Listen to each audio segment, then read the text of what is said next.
Good morning, ladies and gentlemen, and esteemed guests from tea companies, factories, producers, brokers, exporters, relevant government institutions, development agencies, civil society organizations, and individuals who are passionate about bringing positive change to the tea industry and steering it towards a more sustainable future.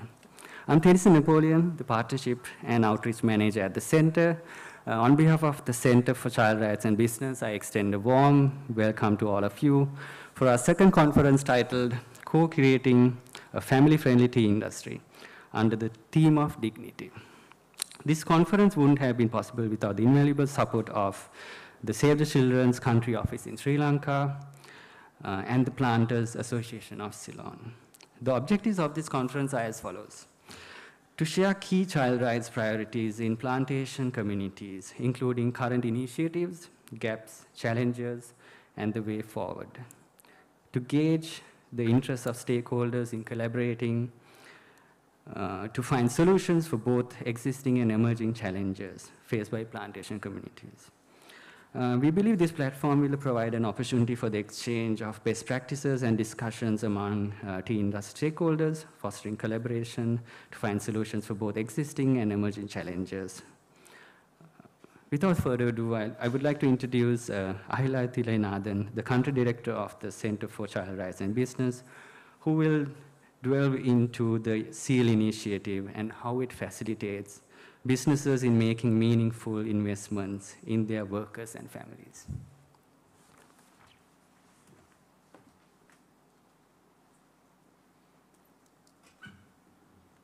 Okay. Good morning, everyone.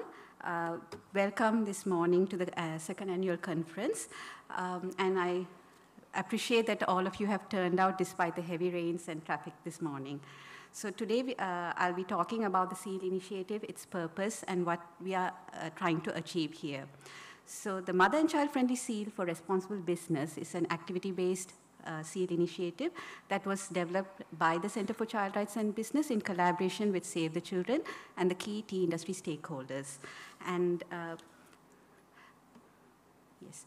basically, with the purpose of working together to create a family-friendly tea industry. This initiative was launched in June 2022.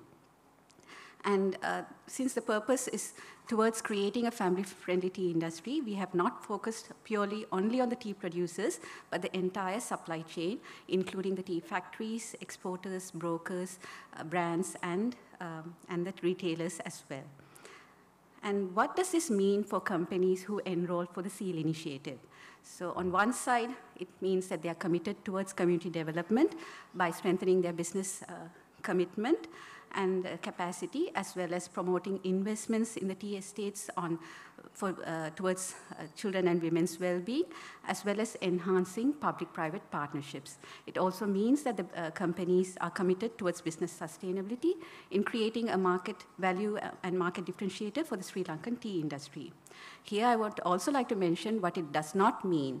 So the SEAL initiative does not mean that there is zero violations in the sector, but basically that what the SEAL initiative does is supporting companies to analyze any risks that might be there to children and their families, and to address them, and to put in place preventive and remedial systems in place to strengthen their ongoing internal measures. So basically, these are some of the initiatives that some of the SEAL members have been doing this year.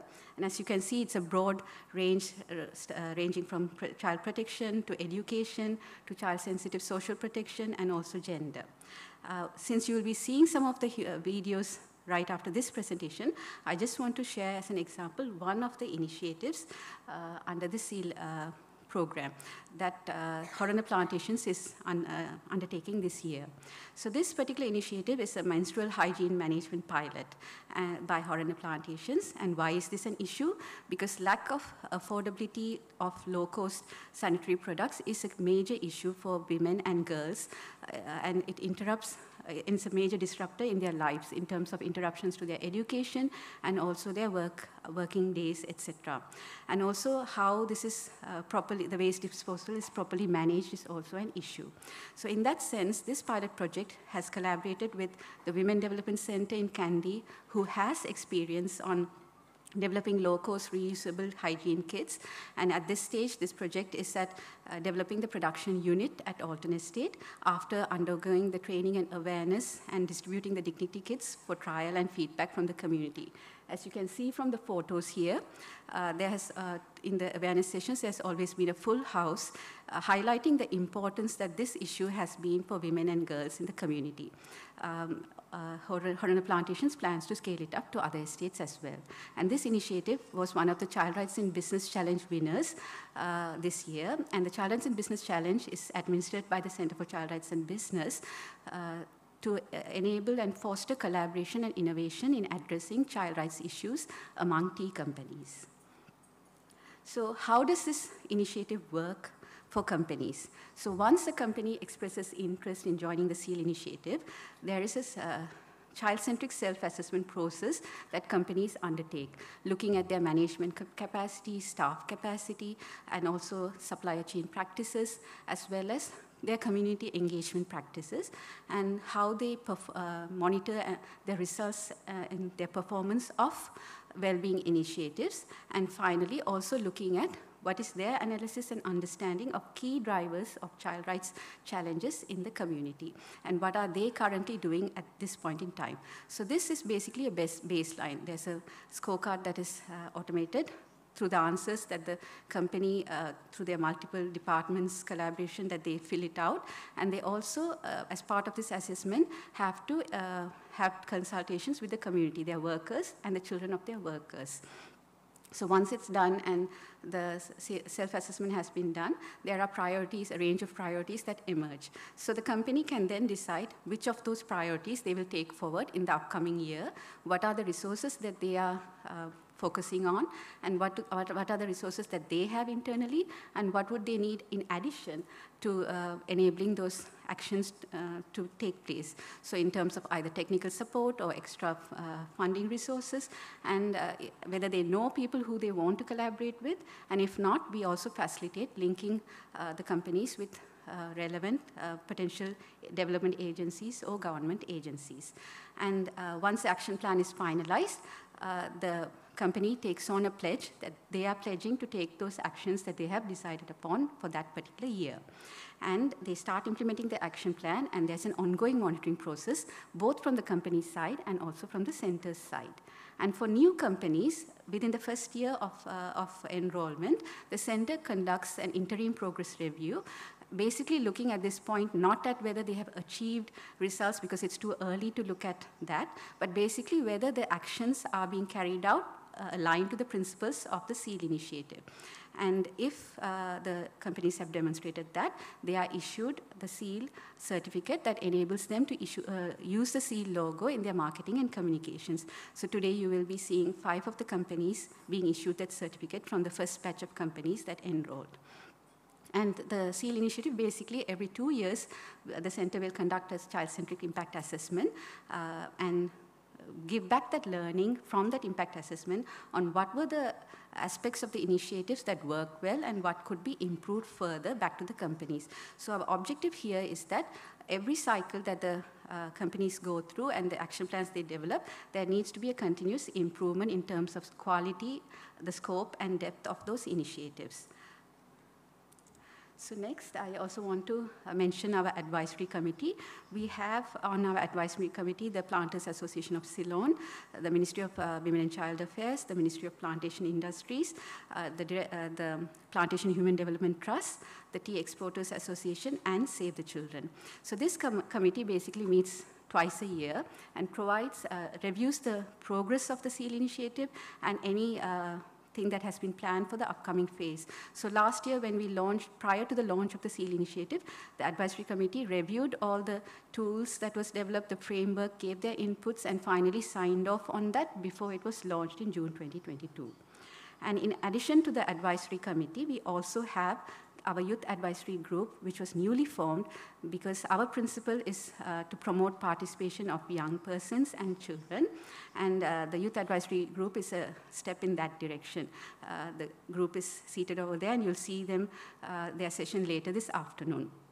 And this group has been formed to bring in the youth perspectives of current, what are their perspectives of what youth face in the tea communities, so that, and their inputs are for the SEAL Advisory Committee, so that the SEAL initiative always has a pulse on the community priorities throughout its implementation. And finally, finally, the SEAL initiative members, these are our current 8 members, and we plan, though we have started with the tea industry, we plan to also expand gradually to the tourism sector as well as the textile and apparel sector in Sri Lanka. But for the moment, we would like to welcome and invite more of the tea companies to join the SEAL initiative towards making the tea industry a family-friendly one. Thank you very much.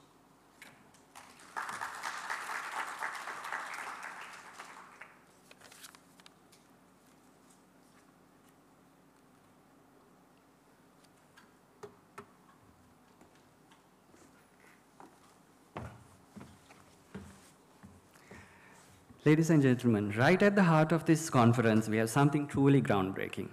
Our mother and child friendly seal for responsible businesses, which we introduced back in 2022.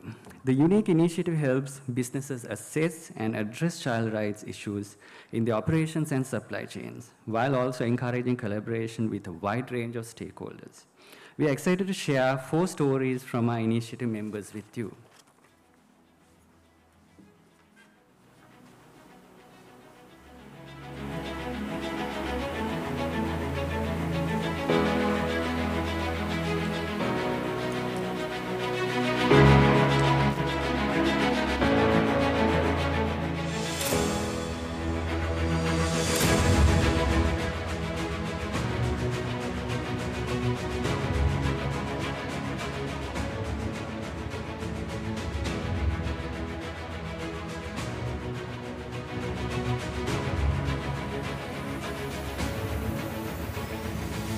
சிறுவர்களுக்கான வளர்ச்சி அபிவிருத்தி இதை முக்கிய நோக்கமாக கொண்டுதான் நாங்கள் இக்குழுவை எல்லோருமாக சேர்ந்து இயக்கிக் கொண்டு வருகிறோம்.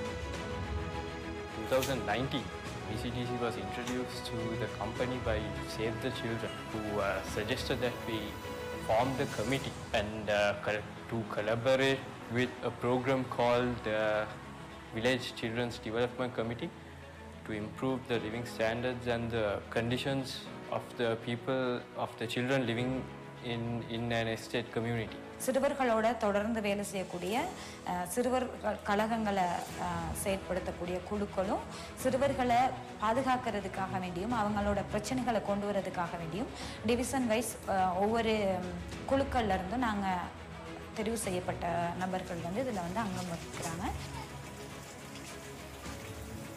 பிரச்சனைகளை நாங்கள் வந்து பகுப்பாய்வு செய்து அதிகாரிகள் மூலமாக தீர்வு காண முடியுமோ அந்த அதிகாரிகளுக்கு நாங்கள் கொண்டு செல்வோம். பாடசாலைக்கு செல்லும்போது பாதைகள் சரியான மோசமாக இருந்தனால அவங்களுக்கு பாதைகளை நாங்கள் சீர் செய்கிறதுக்காக அந்த பாதைகளை செஞ்சுருக்கிறோம். எங்கள்கிட்ட நடத்தைகளை பார்த்துமே எங்களுக்கு விசிடிசி இந்த குட்டியாகல ஏரியாவுலையும் சரி இந்த ஏரியாவுக்குள்ளேயே எங்கள்கிட்ட விசிடிசி சிறந்த முறையில் இயங்குதுன்னு சொல்லி ஏஜியே எங்களுக்கு ப்ரைஸ் கொடுத்துருந்தாங்க. அம்மா இறந்துட்டாங்க, புள்ள அப்பாவும் மட்டும்தான் இருக்கிறாங்க. புள்ள கொழும்புக்கு வேலைக்கு போயிட்டு எஸ்டேட் மேனேஜருக்கு அறிவிச்சு, போலீஸுக்கு அறிவிச்சு, எங்களுடைய விசிடிசி குழுவில் இருக்கிற எங்களுடைய ஏஜிக்கு நாங்கள் அறிவிச்சு, அவங்க எஸ்டேட் மேனேஜ்மெண்ட் ஊடாக நாங்கள் என்ன செஞ்சோம், அந்த கொழும்புல வேலை செய்கிற அந்த பங்களாவில் அந்த வீட்டுக்காரனோட கதைச்சு அந்த புள்ளைய உடனடியாக அங்கேருந்து எடுத்த முதலாவது. மக்கள் மத்தியில் இன்னும் கொஞ்சம் விழிப்புணர்வு கூட கொடுக்கணும். சிஆர்பிஓ வந்து ஒருத்தர் தான் இருக்காரு, முழு இந்த ஏரியாவுக்கு ஒருத்தர் தான் இருக்காரு. எதிர்காலத்தில் பார்க்குறோம் அவர் வந்து இப்போ கிட்டத்தட்ட என் குட்டியாகலே 7 டிவிஷன் இருக்குது. இதை கவர் பண்ணக்கூடிய இது குறவு. ஆகவே நாங்கள் பார்க்குறோம் இப்போ விசிடிசியில் உள்ளவங்களுக்கு இன்னும் கொஞ்சம் நல்லா ட்ரைனிங்கை கொடுத்து ட்ரைனிங் கொடுக்குறதோட ஏஜி ஆஃபீஸ்லேயும் சிலவங்க இன்னும் ஆஃபீஸர்ஸ் இருப்பாங்க, அவங்களோட கண்டக்ட் பண்ணி வேலை செய்யத்தான் நான் பார்க்குறோம்.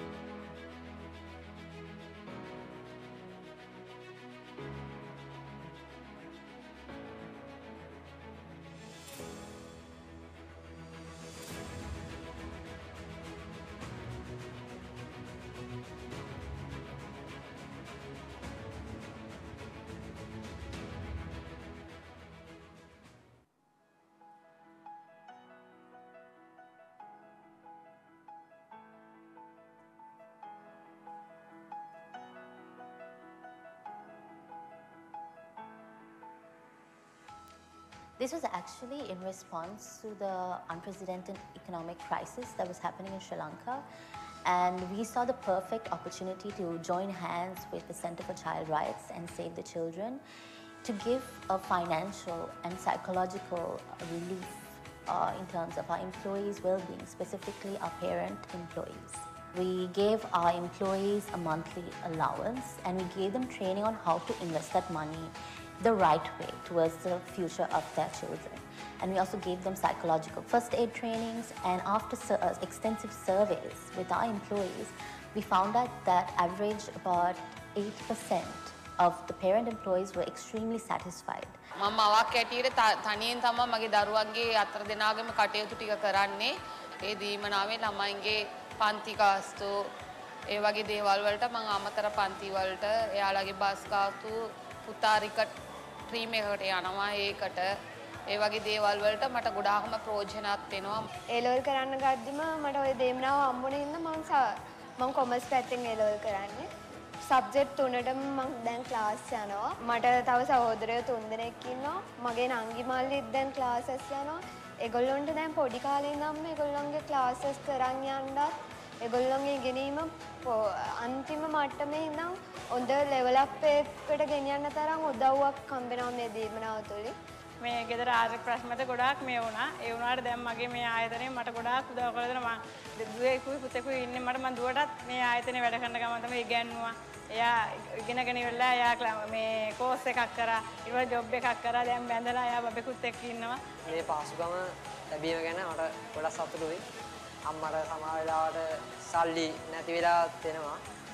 ඒ මේ දීමනාව ලැබුණාට පස්සේ තමයි අම්මා කොමාරි ගෙදරට බඩු දාලා එහෙම අපිටත් ක්ලාස් පීස් ගෙවලා එහෙම ගෙදර වැඩියක් කරන්න. මෙයා ගණන් වලට එහෙම ටිකක් දුර්වලලා හිටියේ. මේ ඊට පස්සේ මේ ක්ලාස් දැම්මා. දැන් මේ ක්ලාස් 7කට යනවා. ඉතින් මම 11යි 800ක් යනවා මාසෙට.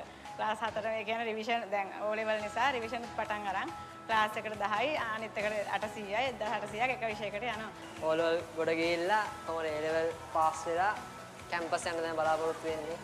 It gave them a lot of relief, financially and psychologically, gave them a lot of relief.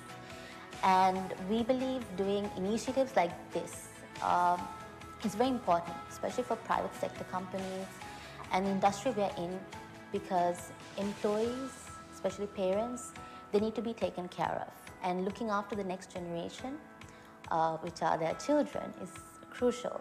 And we want to inspire other businesses in doing the same. And we're looking to continuing this in the upcoming years and extending the benefits as well as we go on, and we welcome other companies to join us on this journey.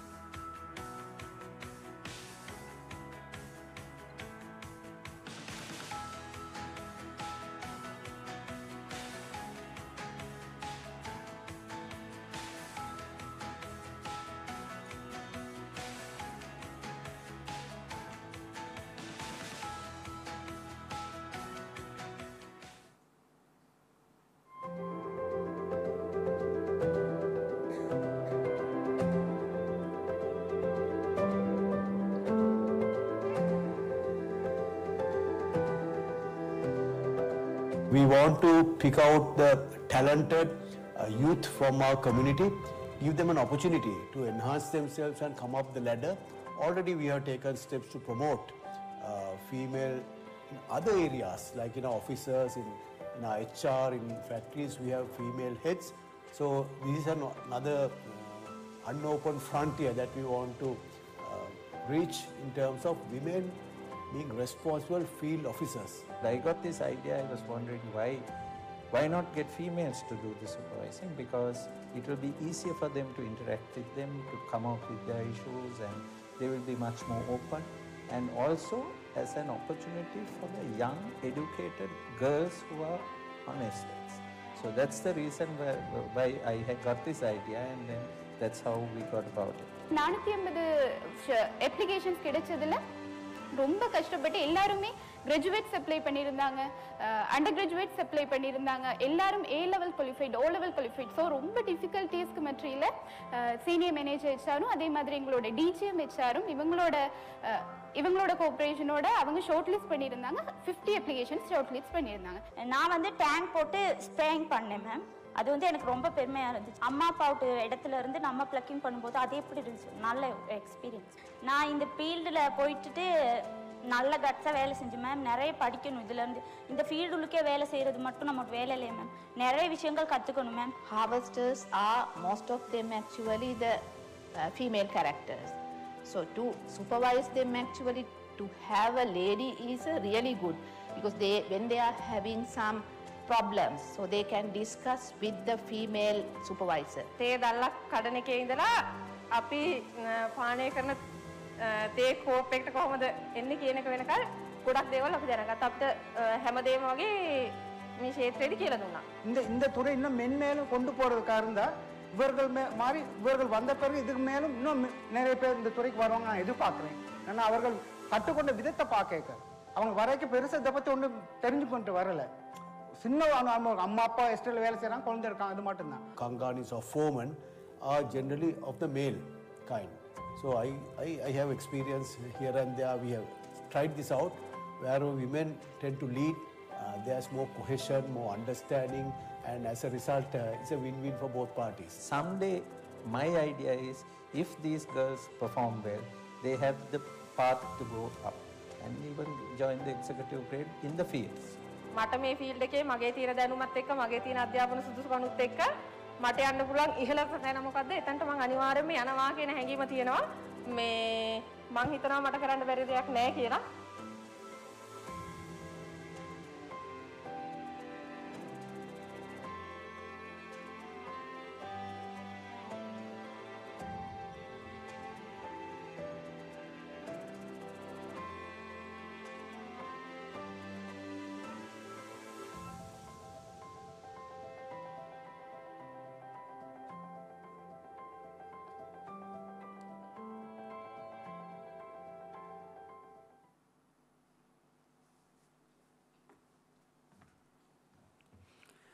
Next, we would like to recognize the first 5 SEAL member companies who have pledged to transform their company into a family-friendly workplace and have demonstrated progress in actioning the pledge they undertook for the Mother and Child-Friendly SEAL for Responsible Business initiative this year. Therefore, following the interim program review carried out by the Center in July and August 2023, these 5 companies are being issued the seal. We would like to invite Dr. Ines Kempfer, CEO of the Center, to present the seal to Mr. Lalit Munasinghe, MD Bogwantalawa Tea Estates. Please come on stage, please.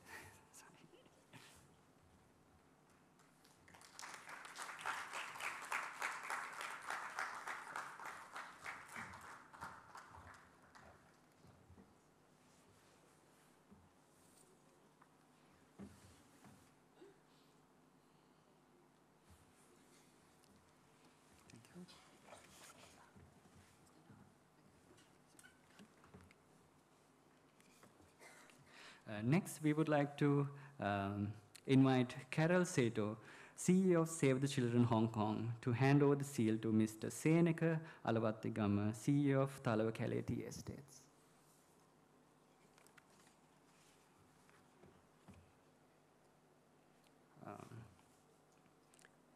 If Mr. Seneka is not there, is there a representative who can take it?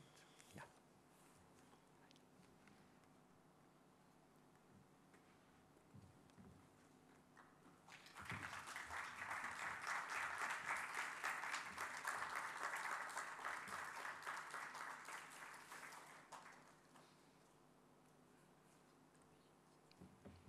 Thank you. Next, we would like to invite Mr. Niraj Dimel, Chair of the Sri Lanka Tea Board, to present the seal to Johan Rodrigo, CEO of Horana Plantations.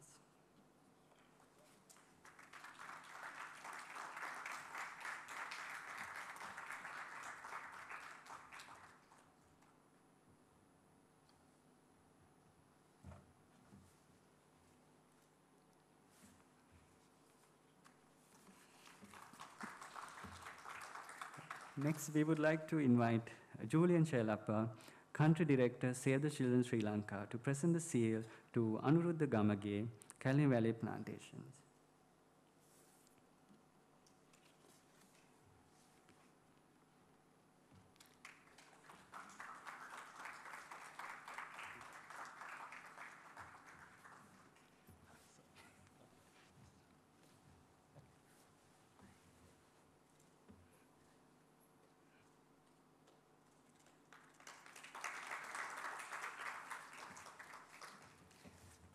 you. Next, we would like to invite Ahila Tinenathan, Country Director, the Center in Sri Lanka, to present the seal to Sadhuni Surya Perumal and Mayri Galake from English Tea Shop.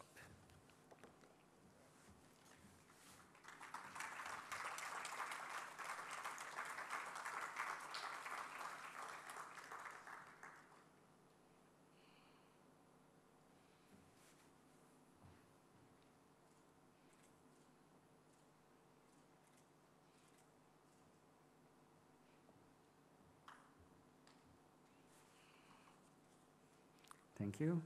We extend our warm wishes to everyone for achieving the seal. It's a significant milestone in our journey towards fostering a sustainable and responsible tea industry. And we hope there will be continued efforts to scale up across the industry. Thank you very much.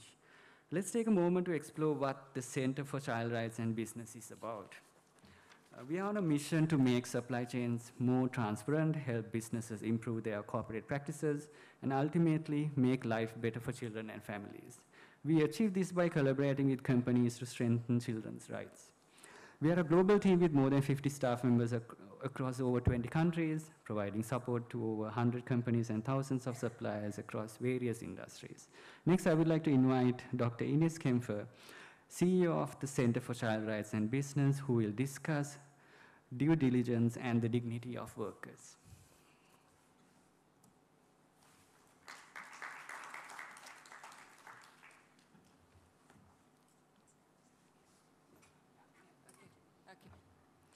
Good morning, everyone. I hope you're feeling good. And I was thinking, maybe it's just me because I came in only at 2 a.m., but I'm feeling quite sleepy, although I was super impressed by the videos and all that you guys have achieved. But I was still thinking, the room seems very tepid.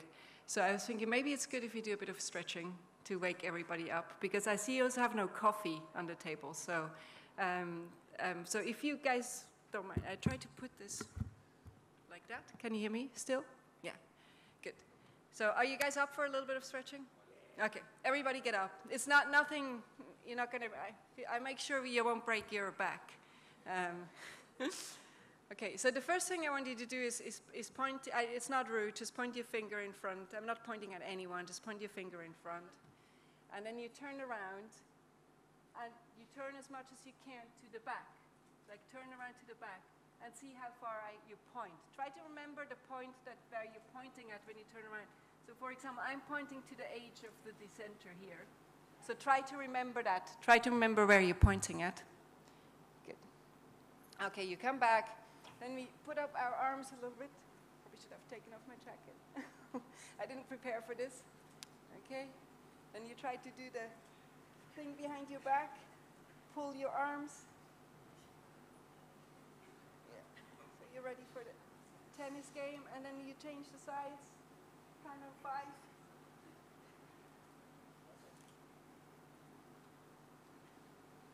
Good. And then we do a couple of hip movements. So you really stretch those hips. And then I think the last one, just swing your arms a bit. Don't hit anyone. Okay. Good. And now you do the same thing again. You put your right hand in front, point, and you turn to your back, and you see how far you get. As far as you get.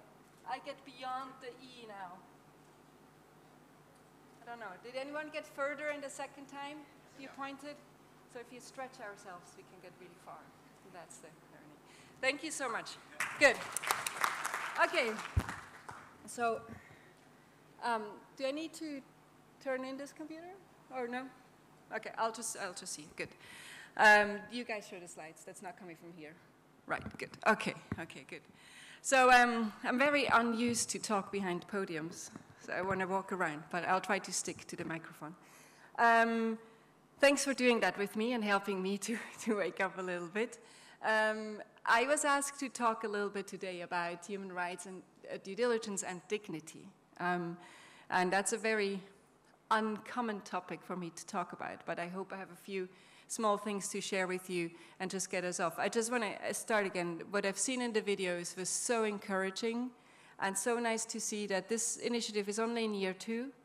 We started in a very difficult time for Sri Lanka, and nevertheless we can see there's things happening on the ground, and that's always what we are aiming at, and it's not always easy to achieve, right? We can make big initiatives and guidances and principles and booklets here and there, etc.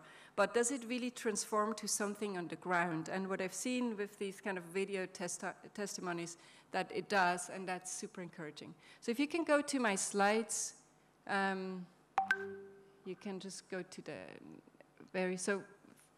first slide. So I'm going to talk about human rights due diligence and about dignity. So the clicker was here. Oh, it's here, I found it.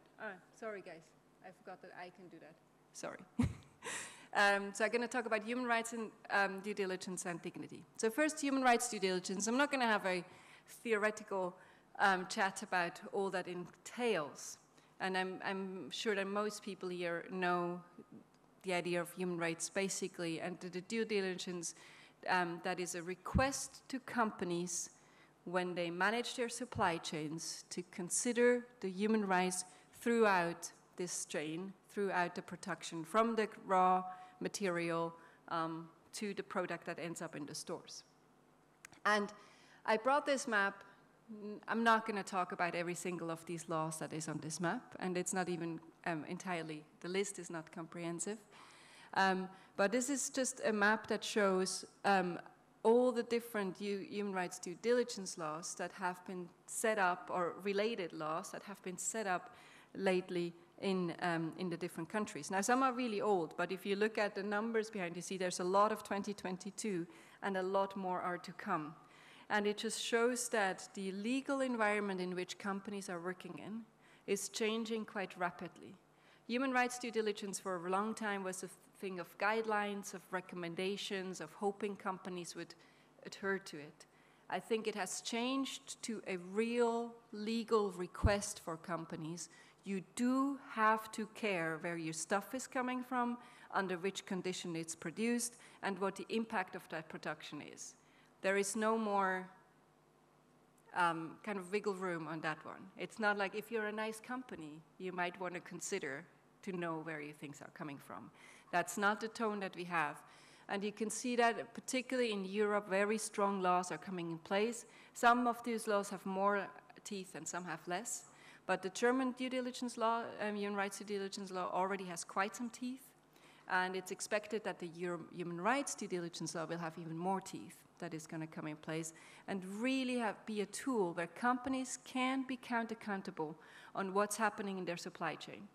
And even the German one is already quite clear. If you're aware of a risk, then you need to care about that risk. You cannot say you didn't know. So if you're somebody in Germany selling tea from Sri Lanka, and you hear about some challenges in Sri Lanka, it's your duty to follow up, look into it, see is there something you need to do to support a change if necessary, or support those tea estates that are promoting human rights, etc. So the laws are becoming quite clear around that element. Now, I'm not only going to talk about the laws today, I'm going to talk about this concept of dignity.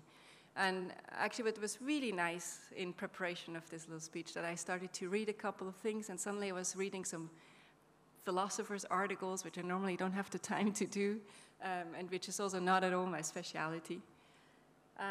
But I ended up to read a bit of Fitzpatrick, etc., around the concept of dignity.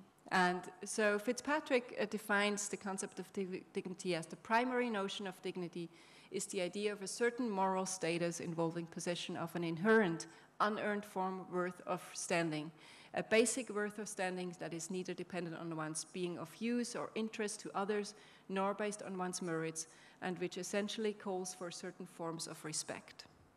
I think it's a very good definition of dignity. So it means we all have, as persons, as human beings, just by existing, just that alone gives us a certain level of dignity. We don't have to earn it. I don't have to be nice to you to get it. We just have it. You don't have to be nice to me to get it as well. It's a certain respect, a certain level of dignity that every human being should be given. And there's a lot of discussion, if you go into philosophy, what that means and what that means in relation to human rights. More and more human rights charter, for example, the European Human Rights Charter, have used dignity as the moral value to justify human rights. So they say it's because we have dignity, because every human being has dignity, that is why every human being also has rights.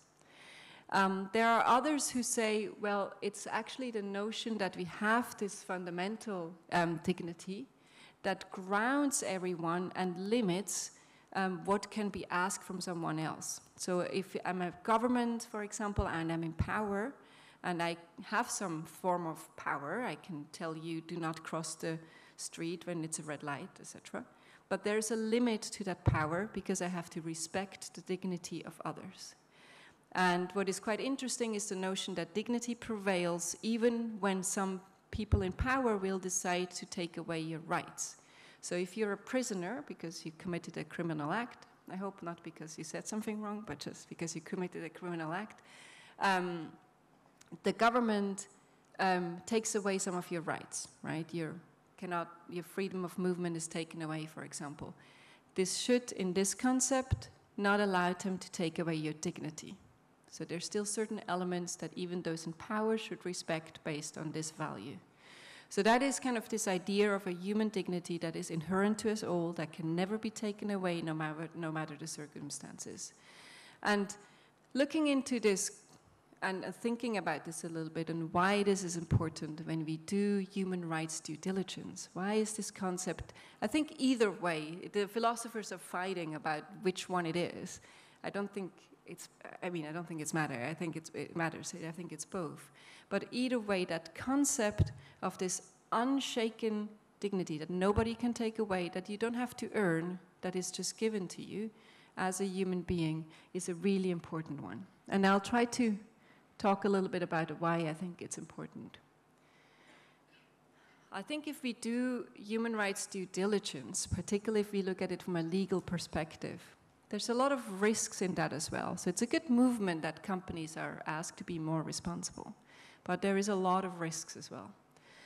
And I was thinking about moments where I had this feeling people understand the concept of human rights somehow, but somehow don't exactly. And I was thinking back, what were these moments? And I'll share a few moments with you about this. One moment is when I was talking with a buyer. I think it was a European brand, and it was a garment producer, and we talked about pricing and the pricing of T-shirts, etc., and that there is a fundamental issue on fast fashion and the pricing, or that was at least my point that I was talking about. And then the buyer said, well, but you don't understand. If I don't buy those T-shirts, those workers don't have any jobs at all. So they're happy to have jobs. So I'm doing a good thing. It might be not enough, or they might be underpaid, the pricing might be too low, but at least they have a job. So they should be happy about it. So I just want to leave this in the room now without comment on it. Another work that we do at the center is that we do in countries where we do have a lot of child labor issues, we do child labor remediation. We do that globally, more and more so in Africa as well, but also in Bangladesh, in China, etc. And one of the things we're doing when children are found in child labor situations, we help those children to get back to school. They're normally given a living stipend that replaces the salary that they don't have anymore. And we are then accompanying those children until at least they reach the minimum age to work in their journey, to ensure that they don't have to go back to factories or workshops or wherever we found them. And that's a global program. We've been dealing with close to 900 cases in the last couple of years, and it's mostly companies who find children in their supply chain who come to us. When I presented this work to one of our partners in a company, one of these people who's in charge for their ESG and compliance department said to me, wow, it sounds like those kids you find in factories have won the lottery. And I was really disturbed by that comment. I was like, really? So they've been working in a sweatshop, like let's say in this case, I think it was in Bangladesh, which was a real sweatshop. This workshop was run by criminals. They underpaid or didn't pay the children. They treated them badly. These children were working 15, 16 hours a day. And now we found them and tried to help them to get back to school, and that's won the lottery. Because I was like, okay, maybe my kids have won the lottery but in life, but yeah, I wasn't quite sure about that. I've also had a lot of discussions over the years with child rights NGOs, and that's including ours, and even that's probably could be myself at times as well. When we talk about what we need to do in order to make communities better. And I've heard a lot of things along, oh, these farmers just really don't get it. We really need to do training with them so they understand how to raise their kids better. And then the last one of these kind of uncomfortable moments that I had was with a manager. That was also, I think, a factory environment. And this manager we sat together and we had a discussion about human rights and human rights in that country. And the manager was very, very well educated, very aware of the human rights situation, very strong values. And I was quite impressed with that manager. And then we got up and walked through the floor. And then there was this worker coming and doing probably something wrong. I didn't see it. And the manager immediately screamed at this worker, like on the top of his lung. I didn't understand what he was saying. It was in a different language that I didn't understand. And just told him off screamingly in front of anybody, clearly embarrassing that worker. And then he turned to me and said, well, you know, these people don't understand if you don't scream at them once in a while. And I was like, how did that go together, just this behavior with the discussion we just had in your office? I didn't understand. And thinking of what I think all these situations have a little bit in common is that they do not sufficiently consider the dignity of the others. And the fact that they're human beings and that on that level we are all the same and we're not better or we're not different.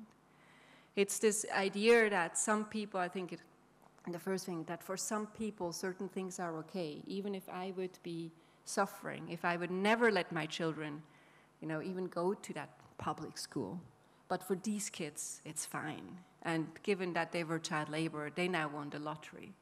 Or obviously, I would never work for a wage like that. But for these workers, it's fine. They're fine to work like that. It's this idea that I, as a parent, know exactly what I'm doing, which, by the way, I don't, and these parents don't. So I need to tell them what they're supposed to be doing. And it's this idea that somehow certain people don't deserve the same respect because they have a lower ranking, and that I need to treat them dismissively to get my way because they need to act in my way. I think all of these ideas are ways when we forget about the dignity of others, when we forget that the others are parents just as me, which in my belief are all doing their very, very best to be the very best parents they can be. It's when we forget that these workers also want to have a decent wage, that they also want to get a wage that is deserving or like of the work and that they put into it. And it's when we forget that every child has the right for a safe house, an education, a development, and to fulfill the child's opportunities and possibilities that they have. And not just my children, and then the other children, they can get a little bit of opportunity, and then that's fine. So I think it's when we forget about the dignity of others and that basic understanding that we are all the same and that we all have that level of dignity, that sometimes human rights due diligence work can become very cynical. Sorry, I want to go back to that one.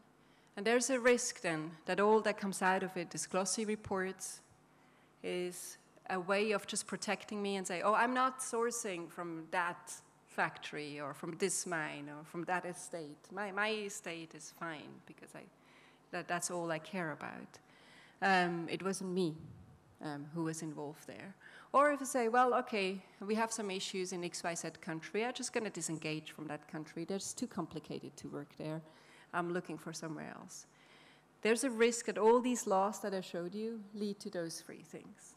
that we don't actually care about the impact we're creating with these laws, that it's just about ourselves and how we protect ourselves, and we're just getting into this kind of superficial way of adhering to rights.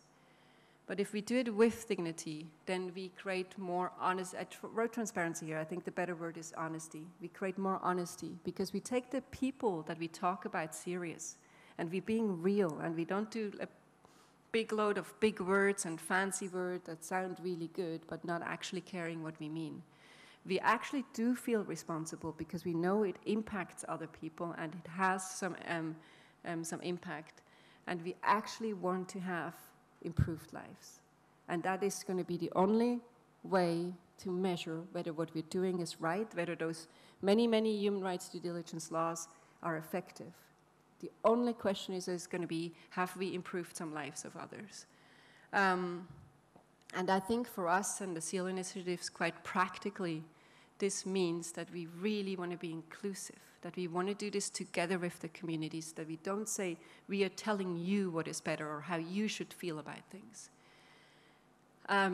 We cannot use a, oh, that's good enough for them approach.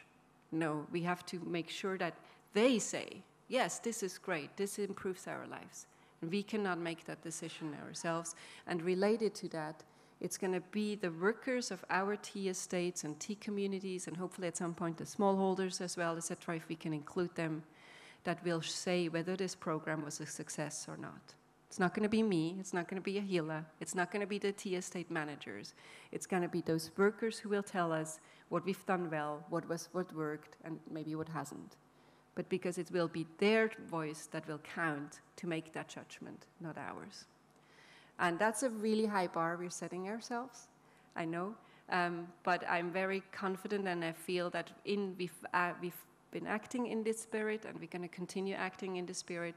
It's not going to make it easier, but hopefully it's going to be one of those programs that's not just going to look nice in some brochure, but it has actually changed some lives. And I thank you, everyone here who's here to support that and to help us in this really, really big and daunting endeavor. Thank you very much.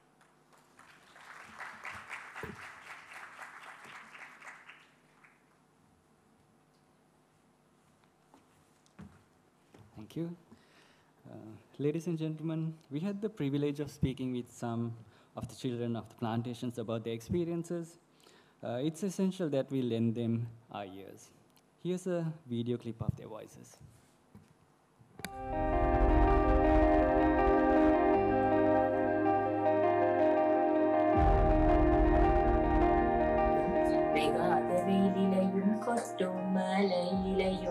வேகாத வெயிலையும் கொட்டும் மலையிலையும் கொழுந்தெடுக்கும் தாய் முகத்தை பாரு தோலா கொழுந்தெடுக்கும் தாய் முகத்தை பாரு. எனக்கு இங்கேருந்து போகணும்னா நடந்து தான் போவேன். இங்கேருந்து ஒரு 2 கிலோமீட்டர் இருக்கும் ஸ்கூல். அங்கே நடந்து போயிட்டு நடந்தே தான் வருவேன். මල ටයිම් වන්දලු වෙල් ටයිම් වන්දලු නනදේ ඒ උදේ 8 ඉඳන් හවස 2 වෙනකම් විතරයි ගුරුවරු ගුරුවරියන් කියන්නේ පාසල් කමිටුව ළමයිට ආරක්ෂාව දෙන්නේ. ඒකට දෙකෙන් පස්සේ ළමයිට ආරක්ෂාවක් නැහැ. එතකොට අම්මා තාත්තා ළමයි එක්ක ඉන්න ඕනේ. එහෙම නැත්නම් ළමයිට අවශ්‍ය ආදරය අම්මා තාත්තගෙන් හම්බුනේ නැත්නම් ළමයි වෙන පුද්ගලයන්ගෙන් ඒ ආදරය හොයාගෙන යනවා. එතකොට එයාලා අහිතකර පුද්ගලයන්. එයාලා තමන්ගේ අවශ්‍යතාවවලට පමණක් ළමයිව කොළඹ ගන්නවා. ළමයි අහිතකර තත්ත්වයකට වැටෙනවා. போற ரோட்டுகள் வந்து கரடு முரடாக இருக்கிறது. அது மட்டும் இல்லாம இதுல இந்த மழை நேரத்துல வேலை செய்யக்குள்ள அவங்க கால்கள் அட்டை கழிக்கிறது, பாம்பு கொத்துறது, அது மட்டும் இல்லாம முக்கிய பிரச்சனை வந்து மலையகத்துல நடக்கிற ஒரு பிரச்சனைகள் தான். நாளாக அவங்களுக்கு ஒரு கிடைக்காத ஒரு சம்பளத்தை வச்சு தான் நான் ஃபஸ்ட்டு ஒரு கதையை ரெடி பண்ணேன். ஏன்னா நம்ம வீட்டில் உள்ள அம்மா வந்து ஃபஸ்ட்டு ஸ்டேட்டில் தான் வேலை செஞ்சாங்க. இப்போ பயங்கர ஒரு சூழ்நிலை கஷ்டம்னால தான் இப்போ ஃபாரின் போயிருக்காங்க. நம்ம அம்மா அப்பா வந்து நிறையவே கஷ்டப்படுறாங்க. காரணம் நமக்காக நம்ம நல்லா படிக்கணும், நம்ம நல்லா ஒரு இடத்துக்கு போகணும், அவங்க ஃபஸ்ட்டு நம்ம வளர்க்குறதுக்காக நம்மளை கஷ்டப்பட்டு படிக்க வைக்கிறாங்க. மழை காலையிலேயும் மழைன்னு பார்க்க மாட்டாங்க, வேலைக்கு போகிறாங்க. 8 மணிக்கு போய் 5 போல வராங்க. அவங்க ஒரு வேளை சாப்பிட்றதுக்கு கூட டைம் இருக்காது. அப்படி கஷ்டப்படுறாங்க. அட்டை கடிக்குது, பாம்பு கடிக்குது அப்பெல்லாம் சொல்லி அவங்க வேலைக்கு போகாமல் இருந்ததில்லை. அவங்க நிறைய கஷ்டப்படுறாங்க. මම ඉස්කෝලේ මේ ඉවර වෙලා එනකොට දෙකින් පස්සේ අයියලා කට්ටියක් ඒ කියන්නේ මම දැකපු දේ මං කියන්නේ අයියලා කට්ටියක් එනවා. ඒ කියන්නේ එක්කෙනාම ඉන්නේ. ගොඩක් කට්ටිය එනවා. කොල්ලන්ට මොනවද කියන්නේ මේ ගෑන් ළමයි මේ ඉස්කෝලේ යනවා. ඒගලන්ට වීලු කරනවා. ඕන නැති විදියට කතා කරනවා. එතකොට ඒගලන්ට මොනවද කියන්න බෑ. කොල්ලෝ නිසා මොනවද මේ ගෑන් ළමයි මොනවද කතා කරන්නේ. ඒක දවසක් මගේ අක්කටත් ඒ වගේ කතාවක් කියලා දෙනවා. ඊට පස්සේ මං ගිහලා ඇහුවා. ඉතින් ඊට පස්සේ ඒකින් ආවේ නැහැ. ගෙදරටත් ඇවිල්ලා කිව්වා ඒක මේ එහෙම තියෙනවා. ඒකට මේ අපි මේ ඒකට මේ මොනවාරි විසඳුමක් තිබ්බනම් ඒක අපිට හොඳයි කියලා කියනවා. வந்து ஒரு நடந்து போறதுக்கு ஒரு ஒழுங்கான பாதை இல்ல, வழுக்கலோ சேரமா இருக்கு. பிள்ளைகளுக்கு யூனிஃபார்ம் சாக்ஸ் சப்பாத்து எல்லாம் நாசமாகுது. அவங்க ஸ்கூல் விட்டு வரும்போது ஒரு உரிய பாதுகாப்புக்காக ஆளும் இல்ல, ஒரு பஸ் கூட இல்ல. அது இல்லாம அம்மா அப்பா வந்து பிள்ளைகளை வந்து விட்டு கொழும்புக்கும் வெளிநாட்டுக்கும் போயிடுறாங்க. அந்த வெளிநாட்டுக்கு போறனால பிள்ளைகள் வந்து ஒரு பாசம் கூட இல்லாம அன்பும் அரவணைப்பு இல்லாம ரொம்ப கஷ்டப்படுறாங்க. பிள்ளைகளை வந்து வீட்டுல விட்டுட்டு போனா அவங்க வந்து தேவையில்லாம போதைப் பொருள் பாய்ச்சிக்கிட்டு அந்த மாதிரிக்கே இருக்காங்க. என்னோட ட்ரீம் வந்து ஒரு திரைப்பட இயக்குனராக இருந்தா அதுக்காக நிறைய ஷார்ட் ஃபிலிம்ஸ் எடுத்தேன். இது வர்றதுக்கு காரணம் வந்து நிறைய பேர் பேசிக்லி நம்ம வீட்டில் உள்ளவங்க எல்லாத்தையும் கஷ்டத்தையும் நான் கொண்டு வந்து அது பண்ணணும்னு நினச்சேன். அதுதான் என் பெஸ்ட்டில் ஸ்கூல் போகவே எனக்கு பிடிக்காது. ஒரு ஷார்ட் ஃபிலிம்லாம் பார்த்து எனக்கு ஸ்கூல் போகவே பிடிக்குது. இப்போ நிறைய ஃப்ரெண்ட்ஸோட ஒரு படிக்கணுங்கிற ஆர்வமே வந்திருக்கு.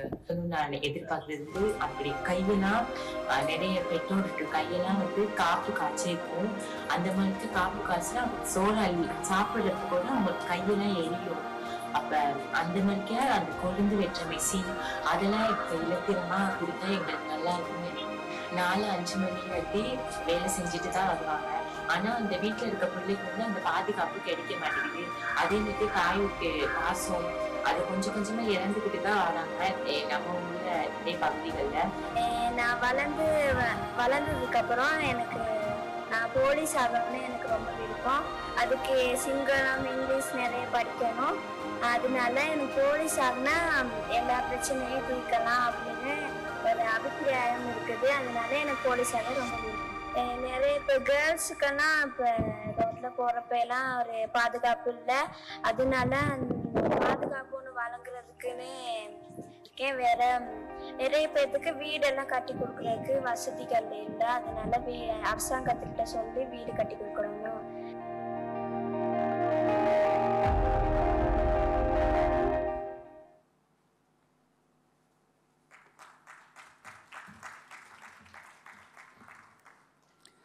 Save the Children, a global organization with over 25,000 staff members working across 116 countries and regions. They are dedicated to aiding marginalized children in areas such as health, education, and child protection. They have successfully reached over 48.8 million children worldwide, helping them grow in healthier and safer environments.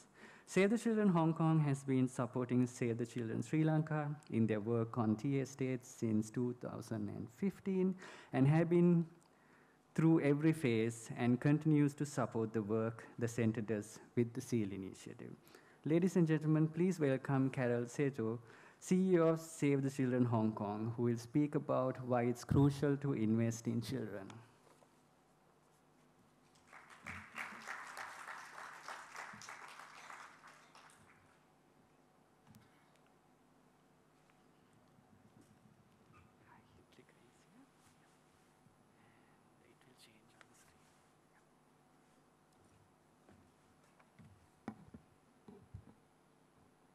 Good morning, everyone. Thank you for that wonderful video. I always love to hear the voices of children. Every time I see videos like that, it keeps me humbled. It keeps me wondering whether we are doing enough for and with the children. I want to tell you a little bit about Save the Children. Over 100 years ago, there was a courageous woman named Eglantine Jebb. She was our founder. She founded Save the Children at a time when there was tremendous sufferings for children because of the war. At that time, she declared that children should also have rights. Rights to be educated, rights to be healthy, rights to be protected, and to participate in society. Simple things like that we often take for granted. And that revolutionary idea sparked a global movement for all of us to create a better world for children. And that also helped shape the UN's Convention of the Rights of the Child. That heritage we are extremely proud of. Now, today, 104 years later, I stand before you to emphasize the urgent need to invest in children. As we look at the world around us in these last couple of years, we have seen COVID that have devastated the lives of children. For the first time in history, we have seen the education of an entire generation of children disrupted. COVID has compromised their health, has also exacerbated inequities, health inequities, wealth inequities, gender inequities. We have also seen climate change, and that affects very much this region as well. That has threatened the future of children with rising temperature, with natural disasters. And of course, as we see in the news every day, we see conflicts and also displacements, leaving countless children vulnerable and robbing them of their innocence and their opportunities.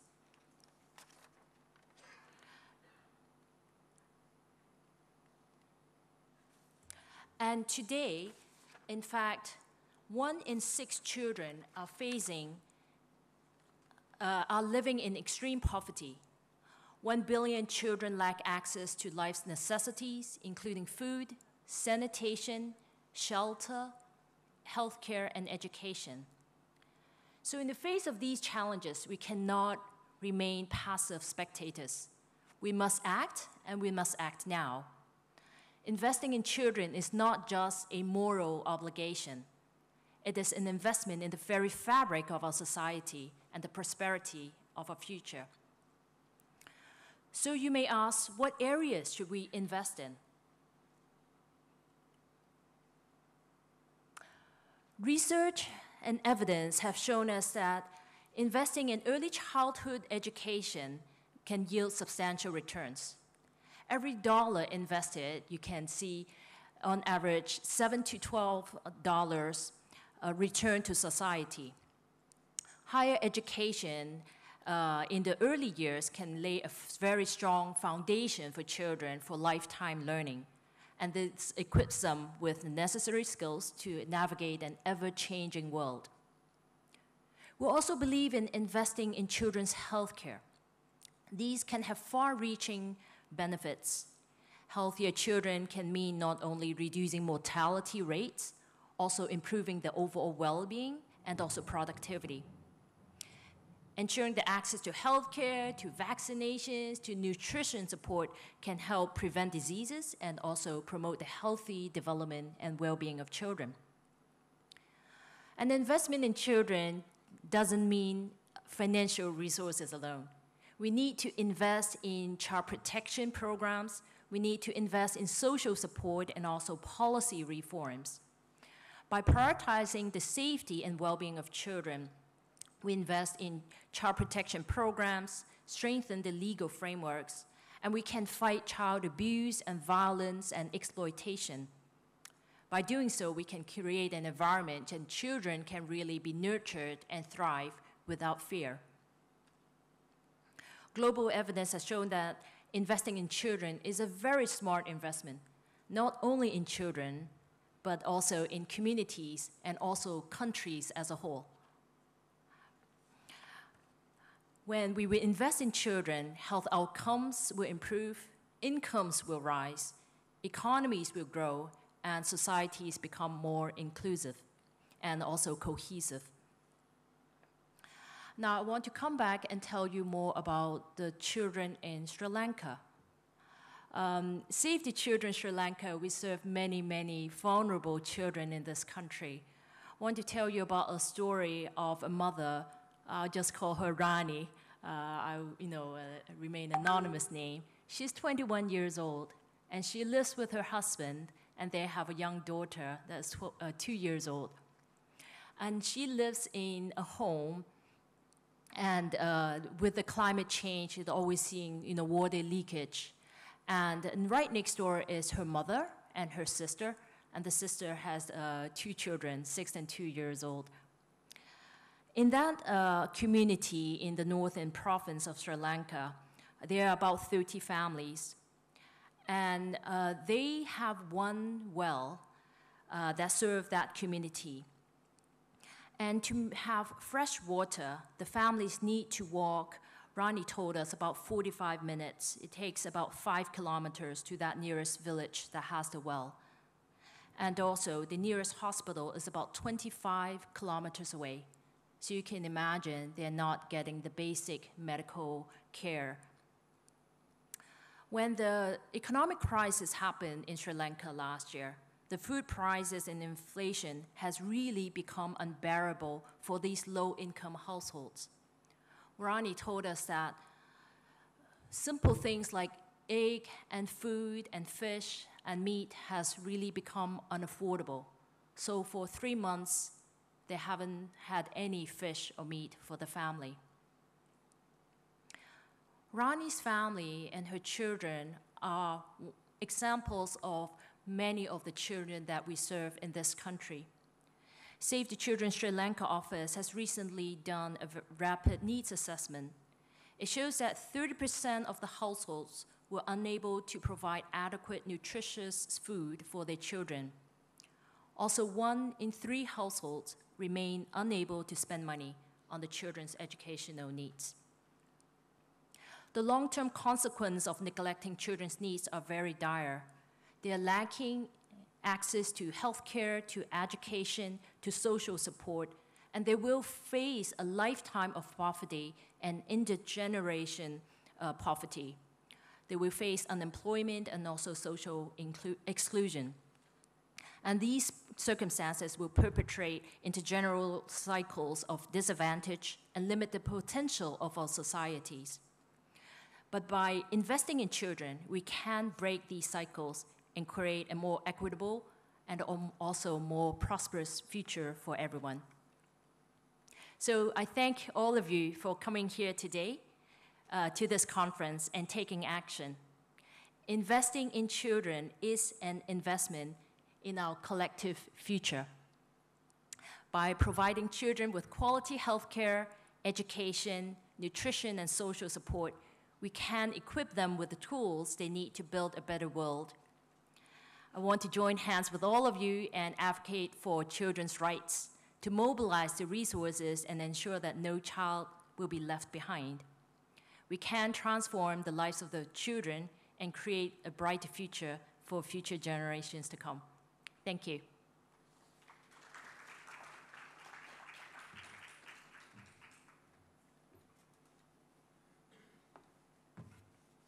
Thank you.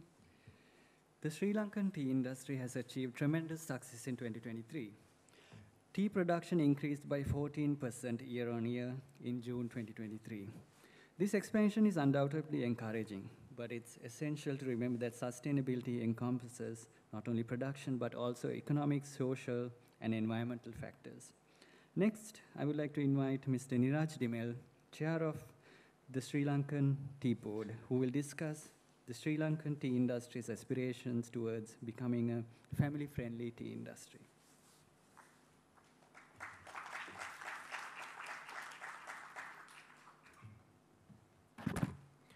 Morning all.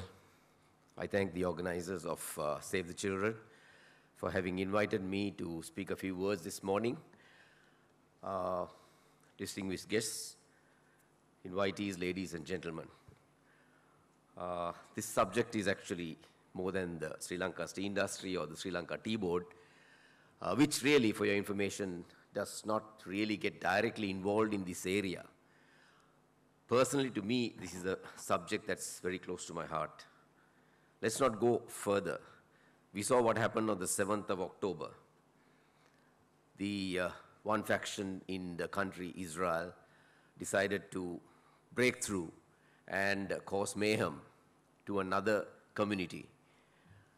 I'm not here to stand in judgment of who's right and who's wrong. Both sides have issues similar to what we have listened to. The estate sector employees, and more so their children, which is the future generation, do have a lot of heartburn that they would like to share, and that's what we heard in that clipping shown a few moments ago. But if you look at the formation of the mindset of those people who caused that mayhem that morning, and then the resultant or the multiplication effect that the other side caused thereafter, it's the mindset. It's the mindset of hard upbringing of those youngsters. Just taking here onward, this is something that we have heard over the years. These skirmishes have been going on for many years. But if you take this particular incident that has now reached proportions of a possible world war situation, or at least a war in the greater part of Middle East, stems from the mindset of youngsters. And that is because, from a personal point of view, I can share with you, since I do a fair amount of counseling, this is to do with not having a work and family life balance, a proper balance. That miss of the parental love and care, you don't have to go further. You watch a little child holding the hand of his or her father or mother to cross a broad highway in Sri Lanka, like let's say the Gaul Road. The moment the little one holds on to the hand of the father or the mother, there are big buses coming, big trucks coming, that wouldn't bother them. Because as long as they know that I hold the hand of my father or my mother, I'm secure. Can we say the same of our tea workers? Yes, the attention has been drawn mainly to the estate workers, children, and their families. But this is across the board in Sri Lanka. If it happened in Israel, it has happened in Sri Lanka, and it continues to happen. Those what the children articulated is because they have a lot more freedom than their great-grandfathers and mothers would have had as little kids back then. Therefore, there is a serious situation that has been evolving over the years. We celebrated a milestone of reaching 200 years of these people being brought. Why were they brought? They were brought for commercial gain. But is that fundamental question of the balance, the family balance, or the balance between work and family life, can we say is satisfactory? That is something some of you who are here who are employers will have to do a serious self-evaluation to see whether in your organizations, whether this is really happening. The other day, we were at a meeting with the Honorable Minister of Plantation Industries, where all the chairmen of each stakeholder group in the tea value chain participated. Somehow we went to this question of estate housing, and he laughed and said, "What are you guys saying? That's not what is seen outside." Yes, a few RPCs have done, but not you cannot say that it's across the board. Majority have not done. The ISO that is seen is what the public talks about, not those 10% of us who are involved in the tea industry, but those outside see it differently. Within Sri Lanka, they see it differently. So much so that it drove me to the point of writing to the chairman CTTA to do something about this. There is so much of funding that's remaining with the CTTA. Charity trust, this trust, sale of, sales of estate of the year competitions and all that. Let's do something. It may not be big money, but at least let's do something. Because we are all stakeholders of this. We are stakeholders of this, and we are depending on this for our very existence, for the success of our organizations. Whether you're an exporter, whether you're a broker, whether you're a tea producer, you're all dependent on this industry. And the sustainability starts, one aspect of sustainability starts here, looking after your workers, and the other aspect is, as I have been personally saying, which I think lots of people have forgotten about it, in the rush to commercial gain, is the sustainability of the tea bush. Look at the figures that the World Food Programme has come up with in the month of August 2023. 17% of Sri Lanka's population is facing moderate to acute food insecurity. 31% of Sri Lanka's children under 5 are malnourished. 20% of children under 5 suffer from wasting diseases. It is thought by many, not proven though, that estate sector therefore could be little more worse than this situation compared to the national KPIs. So this means the sector will have poorly developed future generations. That's not a very healthy situation to be in. And more so, they are impacted with the economic crisis that our people went through, this country went through last year, and it has flown over into this year as well. This has led to mothers and fathers seeking employment overseas, thereby risking children's development. That's exactly what that one little girl said. The work was so tough, the mother had to go overseas. The family imbalance begins there. I've heard of a counsel in a situation where a counselor once shared with me, there was this child who grew up to be a homosexual. And the mother and the grandmother, mother's mother, went and met this counselor and mentioned about this boy's situation. So when they went back deep and deep into it, what happened was the father so loved this son, but because the grandmother was so possessive, did not permit the father to have access to the child, and drove the father further and further away from the child. Ultimately, father found solace in the bottle. Eventually, it led to marriage problems. There was wife beating, and the father left the house. And from that point onwards, the mother became the father and the mother. So the child saw in a lady a father's role, and the mother had to do that, without which the son could not have been controlled.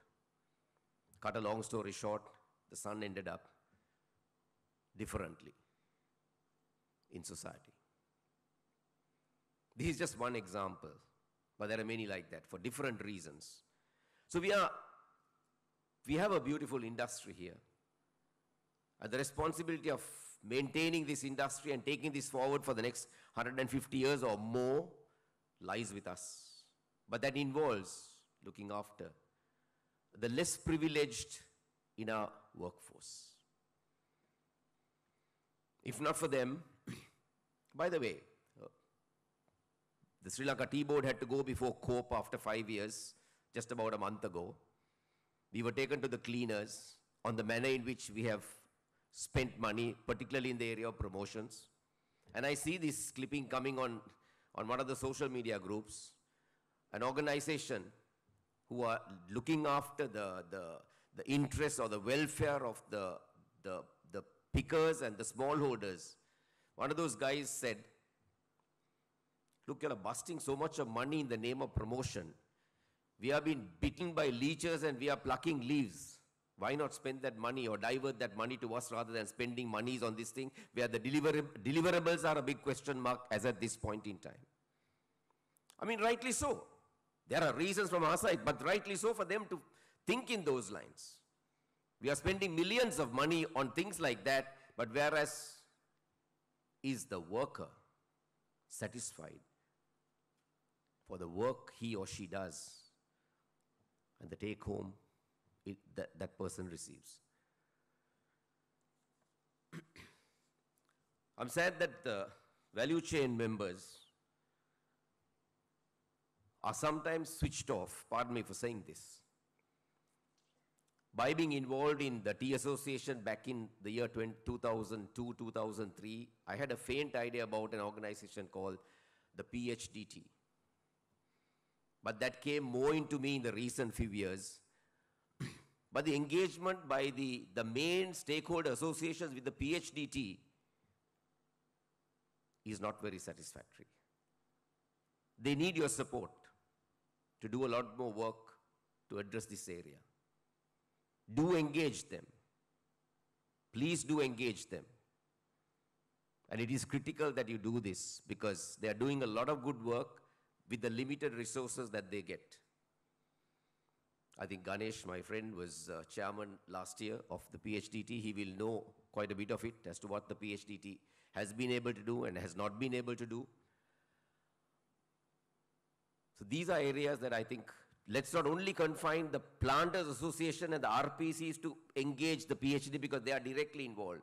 Let the others also who depend on this industry also get involved, such as the tea exporters and all the other fraternities involved in the tea industry. Because this is one industry, though we have different stakeholder groups. But the key is, if you want this industry to go forward, we need to look after those young voices who articulated various issues that they encounter on a daily basis and in trying circumstances. If you don't address them, we can have a Hamas situation building up in the years to come, which I don't think, having gone through a 30-year-plus war in the north, we do not want another headache on our country, and we cannot afford it. I trust that I have left some thoughts with you to take with you, not just for this day, but for the days ahead and for this industry as large. Thank you.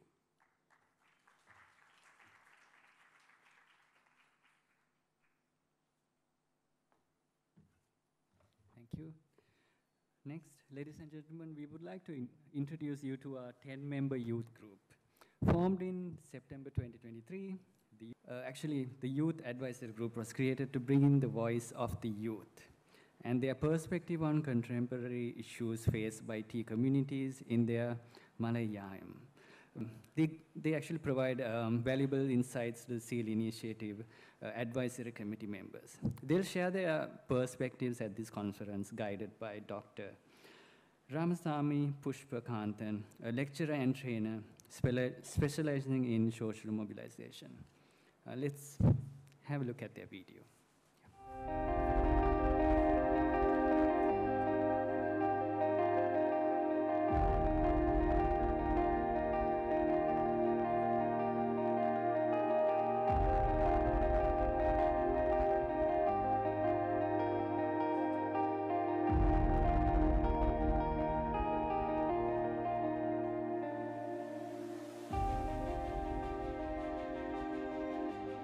வணக்கம். உங்களில் நான் சிவராஜ் நிரோஷன். பிரதல்ல எனும் கிராமத்தில் இருந்து வந்த சிறு மையப்புலியாகிய நான், எனக்கு கிடைக்கப்பட்ட ஒரு மிகப்பெரிய பொக்கிசமே, எனக்கு கிடைத்த ஒரு மிகப்பெரிய அரிய வகை பொக்கிசமே இந்த யூத் அட்வைசரி குழுமமாகும். இந்த குழுமத்தில் நான் இணைவதற்கான காரணம், எனது மலையகத்தை நான் எப்படி சரி ஒரு சிறந்த முறையில் மாற்ற வேண்டும் என்ற ஒரே நோக்கத்திற்காக மட்டுமே ஆகும். இருந்தாலும் எனக்கு கிடைத்த இந்த பொக்கிசத்தில் யூத் அட்வைசரி என்ற இந்த குழுமத்தில் கிடைத்த பயிற்சி ஒவ்வொன்றும் மேலும் சிறப்பாக அமைவதுடன் எனக்குள் இருக்கும் என்னை உணர வைக்கிறது. எனக்குள் இருக்கும் என்னை உணர வைக்கிறது. எனது நோக்கம் என்னவாக இருக்கிறது என்றால், கீழ்நிலைக்கு செல்கின்ற இந்த மலையகத்தை எவ்வாறாவது சிறந்த முறையில் மேல் நோக்கி செல்ல வைக்க, அதாவது ஒரு உயர்ந்த நிலையை அடைய வைக்க வேண்டும் என்பதே எனது குறிக்கோள், எனது நோக்கம் எல்லாமே ஆகும். நான் முதல் முறையாக இந்த பயிற்சி பட்டறையில் இணைந்துள்ளேன். அதாவது இந்த யூத் அட்வைசரி குழுமத்தில் முதல் முறையாக இணைந்துள்ளேன். எனக்கே இவ்வளவு பங்கு கிடைக்கும் எனில், இந்த பங்கானது மேலும் எனக்கு கிடைக்கப்பட்டால், எனக்கு மாத்திரமல்ல எங்களது குழுவில் உள்ள அனைவருக்கும் மேலும் மேலும் கிடைக்கப்பட்டால், மலையகத்தில் கட்டாயமாக ஒரு மாற்றத்தினை, ஒரு சிறந்த மாற்றத்தினை நாங்கள் கொண்டு வருவோம் என்பது உறுதியளிக்கின்றேன். அடுத்து இளைஞர்கள் மத்தியில அவங்களுக்கு என்னன்னு சொன்னா, அவங்களுக்கு தொழில் தெரியும், அந்த தொழிலை மேற்கொள்றதுக்கான ஒரு சரியான இடவசதி இல்லை. சோ அவங்களுக்கு அந்த இடத்தை நம்ம பெற்று கொடுத்தோம்னு சொன்னா, அவங்க தங்களுடைய வாய்ப்பை பயன்படுத்தி அவங்க வாழ்க்கையில அவங்களும் முன்னேறி கொண்டு போவாங்க. சோ இவ்வாறான பிரச்சனைகளை நம்ம இல்லாதொழிச்சோம்னு சொன்னா, மலையகத்துல எந்த விதமான பிரச்சனைகளும் காணப்படாம அவங்க ஒரு உயர்வான ஒரு நல்ல வாழ்க்கையை வாழக்கூடிய ஒரு நிலை ஏற்படும். இறுதியா என்ன சொல்ல வரேன்னு சொன்னா, மலையகத்துல காணப்படுற பிரச்சனைகளை இல்லாதொழிச்சு ஒரு ஆரோக்கியமான சூழல், ஒரு எதிர்பார்ப்பு மிக்க ஒரு வாழ்க்கை அவ்வாறாக வாழ்வோம்னு சொன்னா வாழ்க்கையில எந்த வகையான பிரச்சனைகளும் இருக்காது.